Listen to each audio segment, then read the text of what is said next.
US investment green card. $800,000 must have legally documented money. Exit period after 3 years. Shuda LP 6302946180. Vizianagaram జిల్లా శృంగవరపుకోట నియోజకవర్గం MLA కొల్ల లలిత్ కుమార్ గారు మనతో పాటు ఉన్నారు. ఆవిడతో మాట్లాడుకుంటున్నారు. మేడం చెప్పండి మేడం, ఈరోజు మార్నింగ్ చూసుకుంటే ఆల్రెడీ ఇప్పటికే మీ నియోజకవర్గానికి సంబంధించిన ప్రధాన కాలువ అయినటువంటి తాటిపూడి రిజర్వేర్ సంబంధించిన కాలువ ఈరోజు వాటర్ అయితే రిలీజ్ చేయడం జరిగింది. ఆ పరిధిలో ఉన్నటువంటి రైతులకి ఏ విధంగా ఈరోజు నీరు అందించగలుగుతున్నారు? అందరికీ నమస్కారాలు. ఇవాళ జిల్లా మంత్రివర్యులు గౌరవ కొండపల్లి శ్రీనివాస్ గారి సహకారంతో మరి తాటిపూడిలో రైతాంగానికి ఏదైతే ప్రధాన సుమారు 40,000 రైతులకి 63 లెంగ్త్లో ఈ కాలువ అనేది ఎప్పుడు ఆనవాయితీ మాకు. నాట్లు వేసుకునే ముందు 1 తారీఖున జూలైలో ప్రారంభించడం ఆనవాయితీ.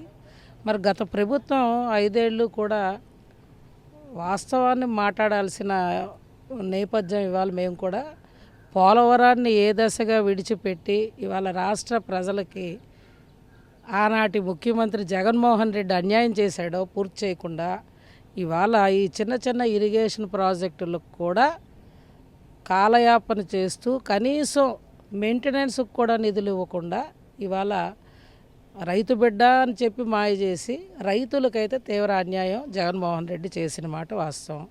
అక్కడికి వెళ్ళి చూస్తే చాలా బాధ అనిపించింది. ఏది ఏమైనా రాష్ట్ర ప్రజలంతా కూడా ఎన్డీఏ కూటమిని గౌరవ ముఖ్యమంత్రి వర్యులు చంద్రబాబు నాయుడు గారిపై అభిమానం నమ్మకంతో ఈ ఎన్నికల్లో విజయపందాలో ముందుకు నడిపించారు.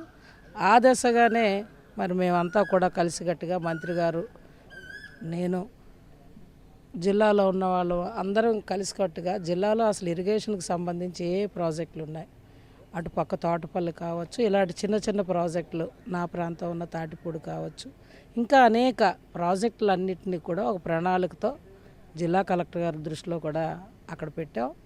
వారు కూడా ఒకే మాట చెప్పారు. గౌరవ చంద్రబాబు నాయుడు గారికి మన జిల్లాలో ఉన్న ఇరిగేషన్ ప్రాజెక్టులతో పాటు తాటిపూడికి ఏవేవైతే అక్కడ ఇవాళ ప్రధానంగా అవసరాలు ఉన్నాయో వాటన్నిటినీ కూడా ఒక ప్రాతిపదికలో దపదపాలుగా ముందుకు నడుద్దాం, నిధులను కేటాయింపులు చేసుకుందామని కూడా చెప్పారు. దానికి తోడుగా జేఏ నిధులు కూడా ఉన్నాయి. ఇప్పటికే గంచాడు మండలంలో మరి కొన్ని చోట్ల కలెక్టర్ గారు ఆల్రెడీ శాంక్షన్స్ కూడా గౌరవ మంత్రి గారి సహకారంతో ఇచ్చారు. అలాగే నా ప్రాంతంలో కూడా ఏవైతే చిన్న చిన్న దాని కింద ఉన్న ఏమంటే ప్రవాహ కెనాల్స్ అంటారు, చిన్నవి ఈ జేఏ ఛానళ్ళని ఇలా ఇరిగేషన్కి సంబంధించి కాలువలు ఉన్నాయో వాటిని ఏవేవైతే ఉన్నాయో దీని పరిధిలో అన్నిటికీ నిధులు ఇద్దాం, అభివృద్ధిలో ముందుకు పయనిద్దాం అని చెప్పి అక్కడ మాట్లాడుకున్నాం. తప్పకుండా గౌరవ మంత్రి గారి సహకారంతో గౌరవ చంద్రబాబు నాయుడు గారితో నిధులు కేటాయింపులు చేస్తూ ఏదైతే Tatipudi drinking water purpose Visakhapatnam ప్రజలకు, ఆ తర్వాత మా 5 మండలాల యొక్క రైతాంగానికి మరి వ్యవసాయానికి సంబంధించి ఇవాళ నీళ్ళు ఇవ్వడం, మరి వీటన్నిటినీ కూడా ఒక ప్రణాళికతో మరోపక్క టూరిజం ప్లేస్గా కూడా ఆనాటి మా గౌరవ ముఖ్యమంత్రి చంద్రబాబు నాయుడు గారు ప్రకటించడం జరిగింది. నిధులు కూడా కేటాయింపులు చేసుకున్నాం.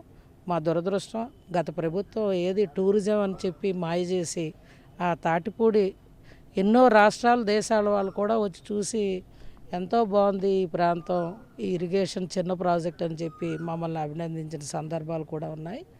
మళ్ళా గౌరవ జిల్లా మంత్రి గారు ఒక పక్క ఇరిగేషన్కి సంబంధించి తాటిపూడిని అభివృద్ధి చేస్తూ దానికి అనుసంధానంగా టూరిజంను కూడా అభివృద్ధిలో ముందుకి తీసుకెళ్తూ అసలు భవిష్యత్ రోజుల్లో తాటిపూడి ఇంకా ఎక్కువ కెపాసిటీతో రైతాంగానికి నీరు ఇవ్వడానికి ఒక ప్రణాళికతో వెళ్తారని ఒక నమ్మకం మాకుంది.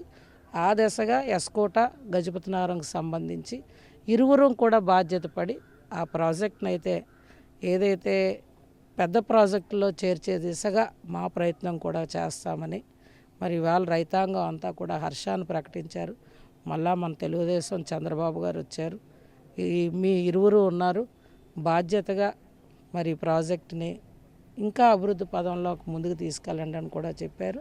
తప్పకుండా తాటిపూడిని భవిష్యత్తు రోజుల్లో ఒక ఆధునిక టూరిజంగా ఒక పక్క, ఇరిగేషన్ రైతాంగానికి చేయూత, మరొక పక్క వాటర్ సోర్స్ ఎలా పెంచి ఏ దశగా అంటే ఇవాళ కాలువలు తీయకపోవడం వల్ల ఎక్కడికక్కడ ఈ మొక్కలు ఇవన్నీ కూడా పెరిగిపోయిన కారణంగా కూడా నీరు అనేది నిలబడలేదు. ఒక పక్క అసలు పూర్తిగా ఎటుపక్క దారులు కూడా వెళ్ళడానికి కూడా మార్గాలు లేక ఇబ్బందులు పడుతున్న విషయాలు వాస్తవం. ప్రాజెక్ట్ పైన ఎక్కేసరికి భయం వేసింది. వాటికి అసలు మరమ్మతులు కూడా చేయలేదు గత ప్రభుత్వం. చాలా బాధపడ్డాం. నూతన ఆధునీకరణకి మరి నిధులు గౌరవ చంద్రబాబు గారి సహకారంతో జిల్లా మంత్రివర్యులు తప్పకుండా అభివృద్ధి చేస్తారని నాకు నమ్మకం ఉంది. నా సహకారం కూడా అందించి రైతాంగాన్ని కాపాడుతామని మరొకసారి తెలియజేస్తూ అందరికీ ఈ సంవత్సరం ఇవాళ వాటర్ సోర్స్ స్టార్ట్ చేసాం.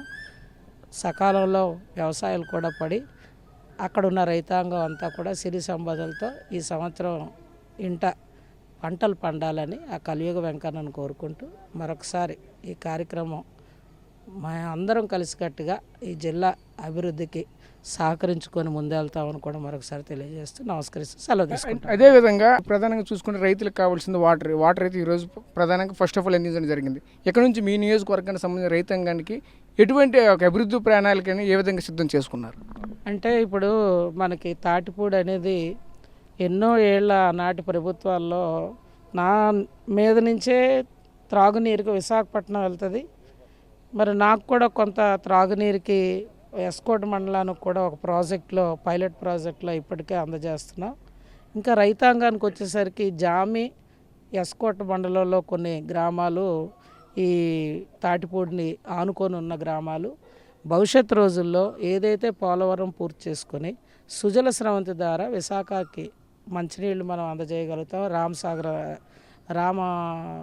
రామ్సాగర్ ప్రాజెక్టులో భవిష్యత్ రోజుల్లో ఈ సుజల స్రవంతి ద్వారా నా ప్రాంతంకి రైతాంగానికి మన జిల్లాకు సంబంధించి ఆనాడు ఏదైతే బడ్జెట్ చంద్రబాబు గారు ఇచ్చారో మరి వాటితోటి మా జిల్లా పనులు కూడా ప్రారంభించుకుంటూ ఆ రోజు నా ప్రాంతానికే రైవాడు కావచ్చు, తాటిపూడి కావచ్చు, భవిష్యత్తు రోజుల్లో మా రైతాంగానికి ఉండే దిశగా కూడా నేను కృషి చేస్తానని తెలియజేస్తా ఉన్నాను. ఓకే మేడం, ఇంకోటి మీ నియోజకవర్గంలో ప్రధాన సమస్య ఇప్పుడు కూడా అక్కడ ఉన్నటువంటి కార్మికులు ఈ రోజు కూడా ధర్నా అయితే మళ్ళీ రిలే నిరాదీక్ష చేస్తున్న పరిస్థితి కనిపిస్తుంది. ఆ జిందాల్ కంపెనీ పరిస్థితి ఏంటి ఇప్పుడు?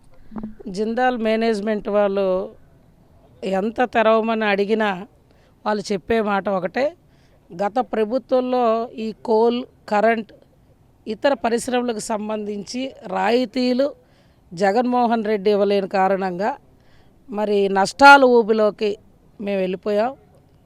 దయించి ఈ నూతన ప్రభుత్వంలో గౌరవ ముఖ్యమంత్రి వర్యులు ఇండస్ట్రీ పాలసీలో ఏదైనా నూతనంగా తీసుకొచ్చి వెంటనే మేమే బాధ్యత పడి తెరిపించుతాం అని చెప్పి వాళ్ళు చెప్తున్న మాట మరి ఇష్టం లేని పెళ్ళి మనం ఏం చేయగలం అనే విధంగా వాళ్ళు వ్యవహరించడం మాకు బాధేస్తుంది. కార్మికుల తరపున నేను ఎప్పటికప్పుడే కూడా చెప్పడం జరుగుతుంది. వాళ్ళు మొండితనంతో ఇదే మాట చెప్తున్నారు, నష్టాల్లో ఉంటే మేము వెళ్ళగలుగుతామని. కొన్ని రోజులు ఆగండి, ఇంకా మాకు మేనేజ్మెంట్ పైనుంచి ఆదేశాలు ఇవ్వలేదు అని చెప్పి కాలయాపన చేస్తూ వెళ్తున్న మాట అయితే వాస్తవం. దీన్ని నేను తీవ్రంగా ఖండిస్తున్నాను. పెద్ద మనసుతో నేను ఒక మాట చెప్పాను మేనేజ్మెంట్కి, మీరు వాళ్ళని లోపలికి మళ్ళా పిలిపించండి, అర్ధరాత్రి పూట నోటీసులు ఇవ్వకుండా తాళం కప్పేశారు, ఇది మంచి పద్ధతి కాదు. మా వాళ్ళు ఏమో అక్కడ ఏవో శత్రువులో ఏదో ఆస్తి ధ్వంసం చేసే కుటుంబాల్లో కారు.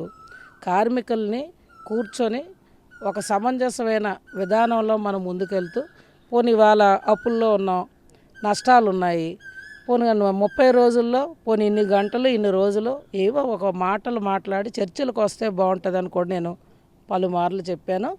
వాళ్ళైతే మొండితనంతో కాలయాపన చేస్తున్నారు. దీన్ని నేను ఖండిస్తున్నాను. ఇప్పటికే మనం కలెక్టర్ గారికి చెప్పాం, సంబంధిత మంత్రులకు చెప్తున్నాం. దీన్ని త్వరలో ఒక పరిష్కారం అనేది కూడా నేను తీసుకోవడానికి కార్మికుల తరపున నేనైతే వాళ్ళకి ఏదో విధంగా న్యాయం చేయాలని చూస్తున్నాను. ఈ త్వరలో దీనికి ఫుల్ స్టాప్ అనేది నేను పెడతాను. Okay madam, thank you. ఇది పరిస్థితి చూసాం కదా. నియోజకవర్గంలో ఈరోజు సాగునీరుకైతే మాత్రం పెద్దపీట వేస్తున్న పరిస్థితి కనిపిస్తుంది. అదేవిధంగా ఏదైతే ఆ తాటిపూడి రిజర్వేర్ ఉందో రిజర్వేర్ అయితే రానున్న రోజుల్లో దీన్ని ఒక పర్యాటక ప్రాంతంగా అయితే తీర్చిదిద్దుతున్న పరిస్థితి మనకు కనిపిస్తుంది. అదేవిధంగా మరోవైపు చూసుకుంటే ఆ నియోజకవర్గానికి సంబంధించిన జిందాల్ కంపెనీ అయితే మాత్రం ఎన్నాళ్ళుగా అయితే మాత్రం ఇప్పటివరకు అక్కడైతే రిలే నిరాదీక్ష అయితే చేస్తున్న పరిస్థితి మాత్రం కనిపిస్తుంది. ఆ కార్మికులను మాత్రం ఈరోజు కార్మికులకైతే నేను అండగా నిలుస్తాను, ఎన్నిసార్లు అయితే ఆయా మేనేజ్మెంట్తో మాట్లాడినా సరే ఆ మేనేజ్మెంట్ ముందు వైఖరి మాత్రం తప్పట్లేదని చెప్తున్న పరిస్థితి కనిపిస్తుంది. అయితే ఖచ్చితంగా అయితే వాళ్ళతో మాట్లాడి ఈరోజు ఖచ్చితంగా కార్మికుల పక్షాన్ని అయితే నేను నిల్చోవడానికి నేను సిద్ధంగా ఉన్నాను, ఖచ్చితంగా అయితే కార్మికులు న్యాయం చేస్తామని చెప్తున్న పరిస్థితి మనకు కనిపిస్తుంది. కెమెరా పర్సన్ నాయుడుతో రాజేష్, RTV విజయనగరం నుంచి. మరిన్ని వీడియోస్ కోసం ఛానల్ ని సబ్స్క్రైబ్ చేయండి, లేటెస్ట్ అప్డేట్స్ కోసం వాట్సాప్ ఛానల్ ని ఫాలో చేయండి అండ్ లింక్ డిస్క్రిప్షన్ లో ఉంది.